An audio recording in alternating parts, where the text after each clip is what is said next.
de todo el Perú.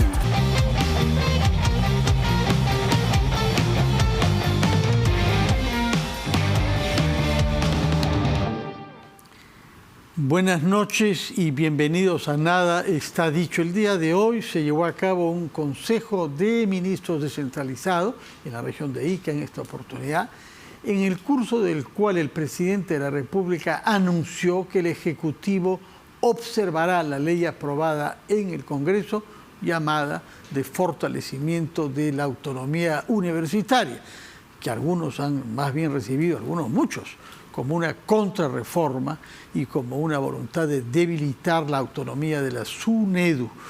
Para comprender los términos de este conflicto y lo anunciado por el presidente de la República, hemos invitado al ministro de Educación, el señor Rosendo Serna, al cual le agradezco estar presente acá con nosotros en la sede de la RPP. Ministro Serna, muy buenas noches. Buenas noches, agradecido por la invitación y, bueno, efectivamente hemos estado en Nazca, Ica, realizando el noveno Consejo de Ministros descentralizado, tomando nota de la posición, del reclamo, de la preocupación y de la exigencia también de la comunidad. Es una experiencia muy grata porque permite estar frente a frente a los dirigentes que conocen la realidad y que creo que nos permite a nosotros también actuar con ese nivel de conocimiento, ¿no? ¿Y qué sintió que se expresaba como reclamos, como demandas en la población con la que está en contacto? Por ejemplo, uno de los temas en el caso del sector de educación es la situación de la demanda por infraestructura educativa, el equipamiento, el mobiliario, y siempre es una constante en todo el país. Y ahí las dificultades son de orden económico, por la brecha tan grande que se tiene a la fecha y que alcanza los 111.000 millones de soles. Entonces hay que hacerle entender... 111.000 general, no solamente... General. Claro. Entonces lo que hay que hacerle entender es que hay prioridades que tienen que atenderse, las que están, centros educativos que están muy graves, deterioradas y que están haciendo uso de aulas prefabricadas. Esas instituciones educativas son las prioritarias. Ahora, hay un algoritmo que permite también dar prioridad. Por ejemplo, si tienes un colegio que está debilitado y atiende a 1.000 alumnos y hay un colegio que atiende a 30 alumnos, entonces, ¿cuál es la prioridad? Entonces, claro, se da un puntaje y se va dando prioridad. Los recursos faltan, pero estamos haciendo esfuerzos. Es más, estamos aperturando dos carteras más que van a permitir, con un requerimiento adicional que estamos planteando a Economía, ver la posibilidad de hacer mayor construcción de infraestructura. Pero un aspecto en lo que es infraestructura que estamos entrando a tallar es el tema de la rehabilitación. Y allí los alcaldes provinciales y distritales y los padres de familia y los propios docentes tienen que entender que el hecho de tener nueva infraestructura no significa barrer con toda la infraestructura que puede rehabilitarse durar 30, 40 años más. No hay que destruir todo para construir desde cero. Sí. Eso tanto en la realidad física como en la política. Claro, porque terminando lo de la infraestructura, porque si logramos hacer eso, ahorramos la posibilidad de invertir en lo más prioritario. Por supuesto que sí. Ahora, me imagino que en Ica habrá una sensibilidad particular frente a la reforma universitaria.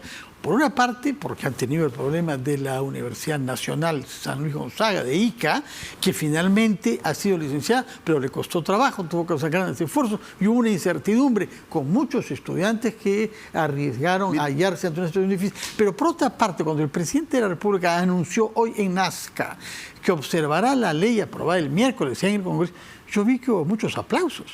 Claro, la situación es que toda la sociedad en pleno, y por cierto los jóvenes del país, están convencidos que la única forma de lograr mejores estándares, incluso de trabajo, colocación, es teniendo una buena formación, es decir, ser buenos profesionales. En ese sentido se ha avanzado bastante en el tema de cumplir condiciones básicas, ¿no? Entonces el presidente de la República entiende de que se ha avanzado y que hay cosas que tienen que mejorar. Sí, efectivamente, seguro lo vamos a comentar qué cosas hay que mejorar. O sea, es una convicción que él mismo se formó. Claro. Él mismo, en las pocas horas que han transcurrido desde la aprobación de la ley, sintió que aquí había algo... Pero no tanto así, porque ese tema lo venimos comentando desde la elaboración del proyecto. Cuando ese proyecto entró a comisión y cuando aprobó la Comisión de Educación, y luego cuando se aprobó en primera votación, entonces ha habido espacios para ir conversando, ¿no?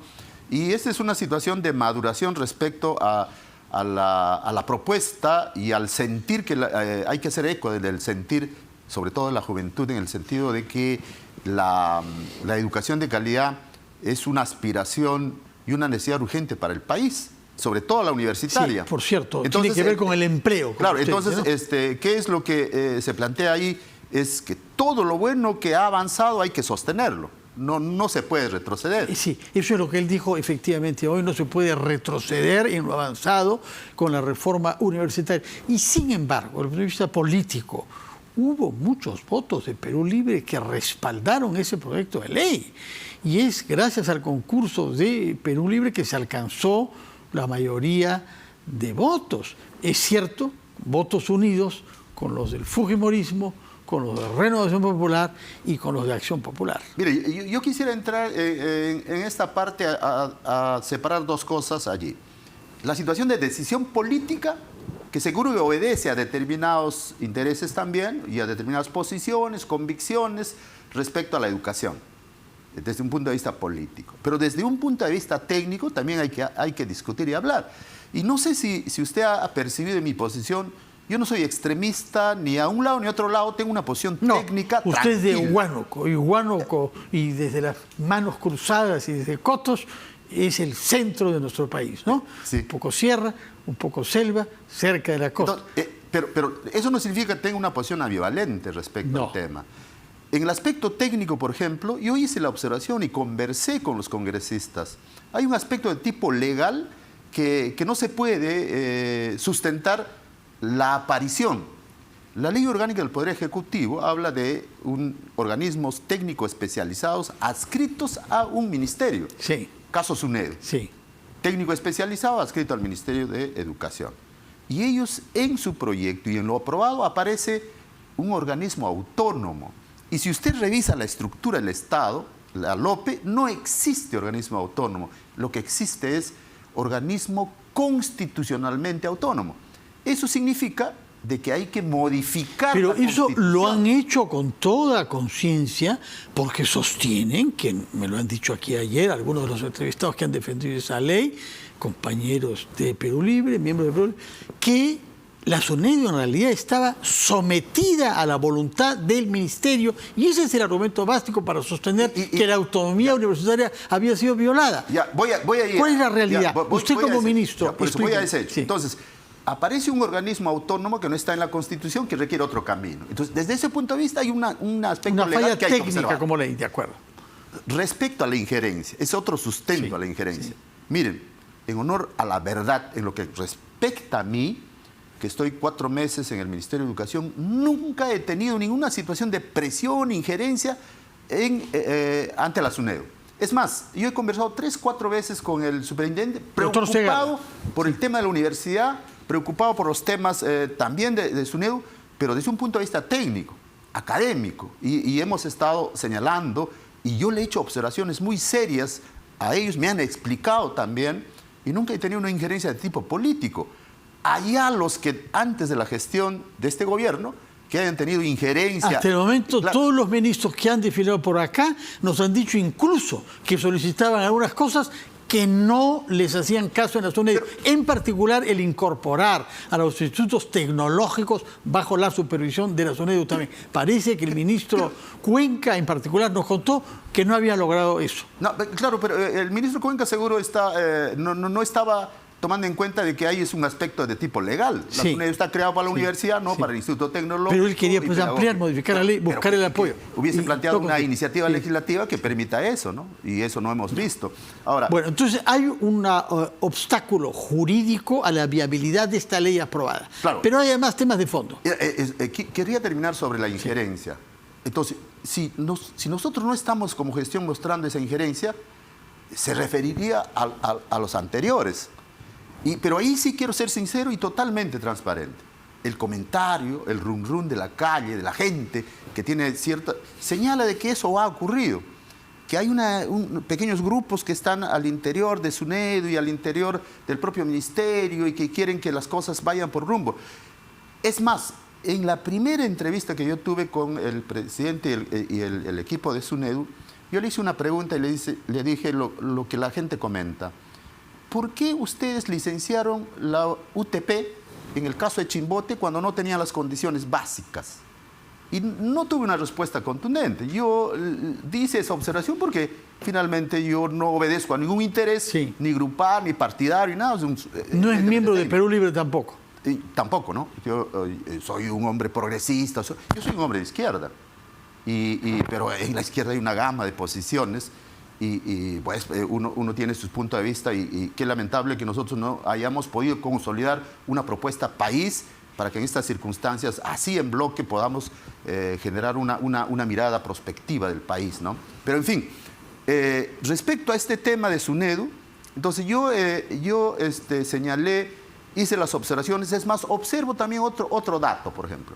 SUNEDU tiene capacidad de multar a las universidades. Y las universidades que están multando son las públicas. Y las públicas tienen... Hay muchas privadas que han sido denegadas.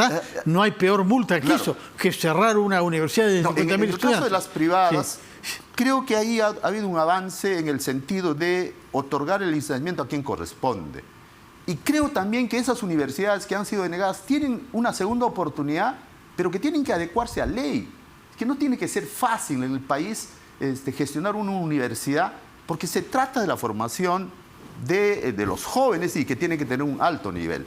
Entonces, indicaba, por ejemplo, el tema de las multas por lo siguiente. Último se ha multado a la Universidad de Piura. Y la Universidad de Piura, su presupuesto, que también no es el adecuado, porque siempre se reclama, va a verse recortado por esa multa. Y yo expresé mi observación, le dije, ¿por qué se multa a una universidad pública? ¿Por qué no se sanciona al personal que ha cometido este hecho incorrecto? Pero no a la universidad afectando su presupuesto. Eso, por ejemplo, tendría que cambiar. Claro. Ahora bien, vamos a la decisión que ha tomado el presidente de la República de observar esta ley, es decir, no la va a promulgar y va a devolver la autógrafa con observaciones. Nosotros vamos a preparar un informe técnico con estos temas que yo estoy señalando y otras más, porque la idea es aprovechar las circunstancias, el momento, para decir cómo mejoramos SUNEDU, qué roles especificamos, qué situaciones de trabajo corresponden, que tienen vinculación para solucionar los problemas de la universidad que están en conflicto. Miren, ahorita está en conflicto Piura, está en conflicto San Luis Gonzaga de Ica, recientemente licenciada, está en problemas Cerro de Pasco, y SUNEDU tiene como 5 o 6 meses el tema de su propuesta para darle solución, porque ellos supervisan, pero demoran. Ahora, dan una recomendación, pero esa recomendación pareciera que no sea tan vinculante, porque la universidad simplemente no les entrega información y se pasa meses y meses y el conflicto se va agudizando. Entonces, ahí tenemos que mejorar, reforzar los dientes. Claro, el rol. Tenemos que señalar cómo tiene carácter vinculante a efectos de que esta situación no empeore, no entre en crisis, ¿no? Ahora, ¿qué cosas más hay que hacer ahí a nivel de SUNEDU? Creo que hay que ver el tema de la composición. A ver, de la garantía. eso es un tema clave. ¿Quiénes y cómo debe designarse o elegirse a los miembros de la SUNEDU? Sobre ese punto gira el núcleo de la discusión, porque la ley pretende que vengan también y sobre todo de las universidades. Y el temor es que regresemos al viejo modelo de la ANP, en función de la cual los reguladores se regulaban a sí mismos. Creo que tal vez es una exageración decir que vuelve al tema de la ANR, porque la ANR era todos los representantes de las universidades, hay un consejo que determinaba, y yo tengo una crítica fuerte tanto a CONUP como a la ANR. Se convirtió en un club de amigos que decidían y disponían el tema de la conducción de las universidades, las intervenían, las reorganizaban, y bueno, pues a veces por situaciones de orden político o amical se decidía el destino de una universidad, pero nunca se trabajó el tema de reflotarlo y hacerlo más eficiente. Ahora con Así pasa con todo club de amigos que se reúnen para protegerse claro, entre entonces, sí. las condiciones básicas están determinadas, esas también hay que mejorar. Hay que ver que no solamente se vea el aspecto de infraestructura, mobiliario, equipamiento, también ver la calidad de los docentes. Pero eso es lo que ha Eso hecho. es fundamental. Y no obligando a que tengan títulos universitarios y a que hay un porcentaje importante de profesores nombrados, Sí, ¿no? pero hay un tema y que quiero yo. Quienes entramos a la universidad, quienes vemos y estamos vinculados a ello, nos damos cuenta que ahí también tenemos debilidades. Porque ¿quién garantiza la continuidad y quién garantiza que el acreditado tenga la posibilidad de hacer un trabajo eficiente en docencia y en la universidad? ¿Quién está permanente? ¿Quién es el que debe monitorear que esa calidad no decrezca y simplemente sea un mostrario para el momento? Entonces, allí, por ejemplo, estamos pensando de que tiene que haber roles articulados. CINEACE puede ser una posibilidad de la acreditación. CINEACE hay que reorganizar CINEACE porque ahorita es una institución que no ata ni desata y está ahí de nombre. Se genera espacios de trabajo, pero no está articulada la situación de acreditación. Y en su momento, quienes tuvieron la oportunidad de potenciarlo simplemente la dejaron sin trabajo porque parte de las funciones fueron asumidas por SUNEDU.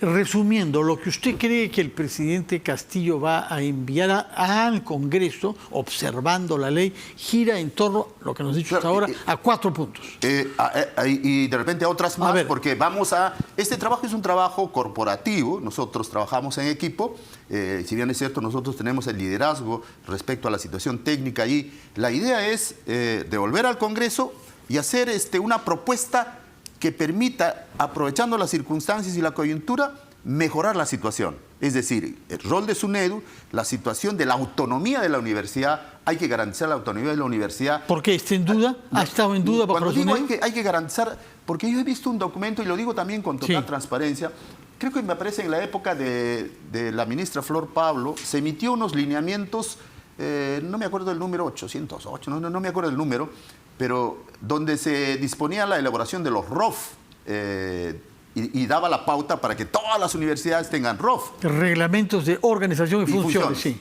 Y la Constitución dice que la universidad se rige por su estatuto. La Secretaría de Gestión Pública, sobre ese tema le hemos hecho una consulta y dice que deben tener las dos. Yo no concibo de que la universidad pueda tener dos, porque en el estatuto está circunscrito también todo lo que dice el ROF. Entonces lo que debe hacer la Secretaría de Gestión Pública es definir y señalar que para el caso de las universidades es el estatuto que determina su funcionamiento. Ahora, ¿qué cosa pasa si el Congreso decide aprobar esta ley por insistencia?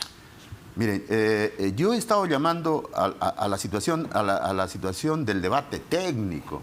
Creo que tienen que entender, el problema no es estar pensando más en los intereses grupales o en intereses, no los voy a calificar, porque creo que esto requiere un debate académico, técnico, administrativo también y pero de perspectiva de futuro. Recibieron opiniones de varias instituciones, la mayor parte de las cuales fueron adversas a este proyecto de ley. Se ha insistido con el apoyo de Perú Libre, sin cuyos votos no se hubiera obtenido la mayoría. Miren, vamos a tener nosotros que hacer rápidamente, de repente, un debate público y general, muy amplio respecto a este tema, porque el tema de educación no solamente es un tema que debe definirse en la Comisión de Educación o el propio Ministerio. El tema de la educación es una situación transversal, donde todas las instancias y todos los sectores tienen la posibilidad de conversar y dialogar, y más aún cuando se trata de educación universitaria, ¿no? Entonces, la idea es mejorar. Nosotros estamos pensando en que, reitero, que este momento nos permita sumar esfuerzos y mejorar rol de SUNEDU, corregir lo que está mal para seguir potenciándolo. Y en el tema del funcionamiento de la universidad, creo que no tiene que retroceder para que las situaciones sean tan fáciles como eran antes, ¿no? Hay que darle seguridad a la universidad. Yo he estado en contacto con los universitarios, con diferentes centros federados, federaciones y jóvenes libres también, que tienen una posición bien definida respecto a la defensa de la calidad. Y hoy día he conversado, por ejemplo, con jóvenes de la Universidad Agraria y donde señalan que su defensa a la calidad de la educación. Sí. Y siendo la agraria una universidad más que bien de potencia la excelencia, sí. investigación. Sí, sí. Y cuyo rector es el presidente de la Asociación Nacional de Universidades esos jóvenes, Públicas. cuando están pensando en investigación, en mayor exigencia, están pensando en la formación y en su calidad. He conversado con jóvenes de San Marcos también, y he estado conversando con jóvenes de católicas, pues, siendo una entidad privada de prestigio, pero que ahí también los jóvenes, ¿qué cosa hablan y dicen? Las universidades privadas que cobran altos costos no tienen un sentido de responsabilidad social para que no solamente las élites ¿En qué sentido no lo tiene? Mira, por ejemplo, ellos tienen fuertes ingresos, sí. Sus maestros ganan bien, pero también sus pensiones son muy fuertes. Entonces, tendríamos la posibilidad de hacer dentro del marco de la responsabilidad social, unas pensiones que permitan a la gente de zona rural. Pero hay un sistema de becas. En las universidades privadas hay un sistema de becas. Y como responsabilidad social lo hemos visto durante la pandemia. Usted sabe, en su propia región de Huánuco, plantas de oxígeno. Sí, había un compromiso de universidades privadas. Es mínimo, sí. ¿El mínimo? Sí, ese es mínimo para la dimensión que tiene, que gestionen y administran determinadas propiedades a algunas universidades. Miren, un padre de familia que tiene un hijo con talento y que se dedica al comercio ambulatorio, tiene sus ingresos en menor cantidad que el ingreso mínimo vital, pero ese niño está en todo su potencial. El Estado tiene que garantizar su situación de formación. Por eso que la propuesta del ingreso libre es una propuesta justamente para coberturar esa brecha.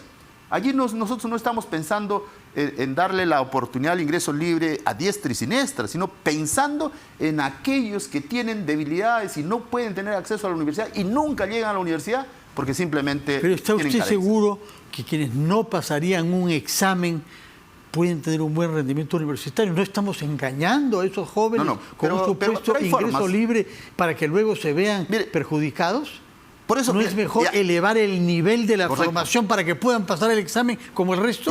Ahí voy a otra cosa, ahí voy a otra situación. Es la exigencia urgente de reformular el currículum de la educación básica. ¿Por qué? Porque el currículum de la educación básica no conversa, no dialoga con la estructura curricular y los planes de estudio de las universidades. ¿Y por qué no? Porque el gran peso que le dan las universidades es el aspecto cognitivo, el aspecto disciplinar. Sí. Y aquí en la educación básica estamos nosotros en el tema de la generalidad. Entonces lo que hay que repensar en elaborar la articulación entre lo que se espera que un alumno obtenga de sus años escolares cuando termina quinto y media y los requisitos de la educación básica. Muy bien. Ahora, puesto que usted menciona... Esa es una reestructura importante. Sí, tomo nota de que es importante, pero el tiempo corre y es importante plantearle otra pregunta, porque usted sabrá que se ha aprobado otra ley que tiene que ver con su sector, que se llama proyecto de ley que impulsa la calidad de los materiales y recursos educativos en el Perú. Y con este título aparentemente técnico se han planteado problemas que también polarizan mucho, que tienen que ver con el enfoque de género y con la educación sexual integral de nuestros jóvenes. Su opinión sobre este debate, sobre estos temas. Yo le voy a poner un ejemplo y que ilustra y que seguro que nos van a entender muy fácilmente los que nos están viendo. A los médicos, con una ley no se le dice qué instrumento va a utilizar para una operación. Y en el aspecto pedagógico, a los maestros no se le puede decir alegremente, con una ley o con una normativa, que los materiales van a tener este corte. ¿Por qué? Y además con peso de los padres de familia. Porque los pedagogos sabemos manejar los contenidos, sabemos estratificarlos, sabemos darle una articulación. Ese tema hay que discutirlo. Yo sé que hay expertos sobre el tema, hay que discutirlo. Sí. Y hay una experiencia internacional también, ¿no? Pero lo que no se puede decir es fácilmente que los materiales educativos, bajo esta norma que te estoy dando, tú lo haces. Sí. Porque el Ministerio de Educación ya tiene rectoría respecto al tema de los materiales. Pero lo que hay que cambiar es lo siguiente. Todas las gestiones anteriores, y aquí desde Jaime Saavedra y todo ese grupo que había estado controlando el Ministerio de Educación por más de 20 años, entregaban la fabricación de los materiales a empresas. No voy a decir el nombre de esas empresas que tienen sus libros, pero que lo que hay que buscar es descentralizar, que sean las regiones contextualizadamente hagan su propio material educativo. Pero eso no nos llevaría al riesgo de que los manuales y que los lineamientos fueran diferentes. Es que el rol rector lo da el Ministerio de Educación. Y las regiones tienen que construir sus materiales de acuerdo a su contexto, a su realidad. Pero sobre la base de ciertos lineamientos que garantizan la unidad de la República. Sí, pero no manteniendo la unidad, sino que el gran problema es que nosotros nos hemos acostumbrado a centralizar y no confiar en las regiones, como si las regiones sean incapaces, ineptas de poder desarrollar su propio material. Lejos de creer eso. Ahí hay personal muy calificado que hay que tomar en cuenta. Ya. En todo caso, ¿usted piensa que se va a proceder a observar también esta ley? Eso vamos a analizar también, es parte del estudio que vamos a hacer. Esto va a ser mucho más técnico porque se trata de una línea de materiales. Cuidado con los técnicos, que hay unos apasionamientos y hay unas ideas y hay unos grupos acá detrás que no son muy técnicos, todo lo contrario. No, nosotros estamos dando cierta orientación a estos temas. Yo le dije en mi primera entrevista que yo veo el tema de la educación primero desde un punto de vista descentralizador, a un país unitario pero diverso, pero que hay que actuar con enfoque territorial. El currículo y las situaciones lo hacen los técnicos, y los técnicos son los que están en educación básica. No pueden ser técnicos usted reconocerá alquilados. Que si algo tenemos como desafío en todas las regiones de nuestro país es la discriminación de la mujer, es el maltrato a la mujer, es el abuso, es el machismo que hace que haya muchos hombres que sigan creyendo que tienen derechos sobre las mujeres a tratarlas mal y a someterlas a su voluntad sexual. No, ese tema de igualdad de género, eso tiene que mantenerse. Nosotros estamos en esa perspectiva. Además, en esta estructura curricular que nosotros vamos a revisar, ahí se habla de los enfoques transversales. Ahí está como un enfoque transversal la igualdad de género. Bueno, va a tener que batallar en dos campos y además quiere articular el mundo universitario con el escolar. Una última pregunta respecto al debate que hay sobre la tesis presentada por el presidente Castillo y su esposa para obtener el título de magíster en educación. ¿Ha podido leer la tesis? ¿Usted ha podido ver el problema? No he leído, pero hago una situación general porque a mí también se me hizo esa observación. Recuerdo muy bien, sí. Pero yo ahí sería cuestión de conversar respecto a ese software que se utiliza. Los que utilizan fríamente y dicen y señalan que ese es un plagio están completamente equivocados. Lo que hace Turnitin es ver el grado de similitud, de parecido. De coincidencia, de uso de citas y de uso de textos ya publicados. Pero el que tiene que hacer el estudio no es cualquier persona, tiene que ser el académico que conoce el libro. Entonces queda a la espera de los resultados para pronunciarse. Claro, es más, yo creo que se actúa aquí de mala fe y se actúa en una situación que en el caso mío, por ejemplo, estoy reservándome el derecho de iniciar las acciones porque ya tengo toda la información requerida. Es más, yo he hecho pasar el Turnitin, mi trabajo por el Turnitin, y los resultados son diferentes. En su momento tomaré las acciones que corresponden. Y estoy seguro también que el presidente lo hará porque técnicamente hay que evaluar ese documento. Yo he solicitado y le he dicho que se les pueda facilitar. Queremos, la Fiscalía se va a ocupar sin duda. Nos queda poquísimo tiempo. Yo quisiera oír una palabra suya respecto del pase al archivo del proyecto de ley para una asamblea constituyente, que ha dado lugar a que el primer ministro diga que acá termine este asunto. Miren, aquí el tema es que no se está escuchando al pueblo. El pueblo, sobre todo del interior del país, pide una nueva constitución. Pero no me dijo eso cuando le pregunté sobre el clamor que había recogido en Icaoya. No mencionó que nadie pedía eso. Estaban temas afuera. De infraestructura, pero no lo dijo usted. Cuando le pregunté, usted dijo que había temas Estamos hablando del tema de la discusión técnica allí, pero en las calles la gente está pidiendo que cierren el Congreso y una nueva constitución.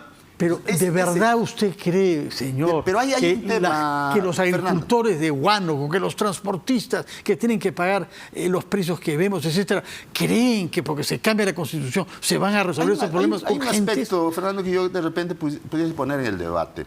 El tema de los monopolios y los oligopolios están manejando el tema a tal punto que hay muchas situaciones de los precios que están en ese nivel por esa situación. ¿De verdad usted cree que los precios suben por eso? el tema de las farmacias, el tema, por ejemplo, no voy a decir el nombre porque creo que sería irrespetuoso, pero ¿quiénes tienen el control de los aceites, de la leche, de los alimentos? ¿Y cómo es que ellos pueden determinar en una situación libre de mercado, la ponerle el precio Constitución ahí? vigente habla Es que es el modelo económico. Pero no es que favorezca ni que tolere alegremente, como se dice. Bueno, ya estamos entrando al debate de la Constitución, pero lo que sí yo quiero señalar y precisar es ¿por qué hay temor de que esto vaya a un referéndum? Usted sabe bien por qué. Porque esto va a tomarnos 2 años de energía en vez de ocuparnos a los temas justamente educativos, etcétera. Como en los otros países de al lado donde vemos pero a qué ha conducido si el referéndum consultado el pueblo y dice que no lo necesita, queda ahí. Pero usted haga un referéndum vamos a suponer si se pueden que bajar los sí, impuestos. Pero todo el mundo va a votar que sí. Entonces, mire, lo que hay que entender al pueblo es de que tiene derecho a pronunciarse también. Yo no concibo, si estamos en un país democrático, pues escuchemos al pueblo. Hagan campaña electoral en las elecciones que vienen para ver cuántos eligen con esas ideas. Eso se puede discutir en una campaña electoral. Ahí se consulta al pueblo. Pero todo se ha planteado dentro del marco de la ley. Sí. Nosotros no hemos avasallado absolutamente nada como Poder Ejecutivo. Le hemos planteado algo. Ahora, que el pueblo se exprese posiblemente en los próximos días, ese es un tema que el pueblo va a reaccionar. Y la situación de inestabilidad va a seguir. En todo caso, en lo que a usted concierne, lo que queremos es que se exprese sobre estas 2 leyes educativas y el tema constitucional lo vamos a ver. Yo quiero aprovechar, sí, por favor. Quiero aprovechar un minuto de su tiempo. Primero para decir que lo más democrático es consultarle al pueblo.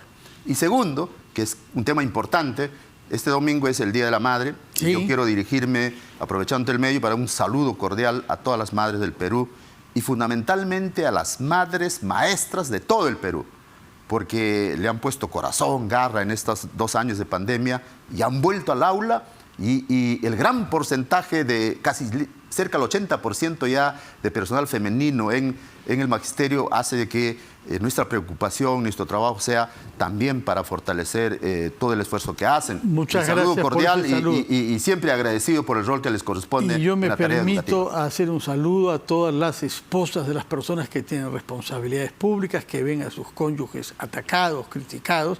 Yo creo que es su caso, y que su esposa ha jugado un rol muy importante en que usted mantenga el entusiasmo en una gestión como es la de la educación, del cual todos esperamos que se mejore la calidad. Muchas gracias, señor ministro. Gracias también. Y muy buenas noches. Buenas noches. Vamos a hacer una pausa, después de la cual recibiremos a la congresista Patricia Juárez, presidente de la Comisión de Constitución del Congreso de la República.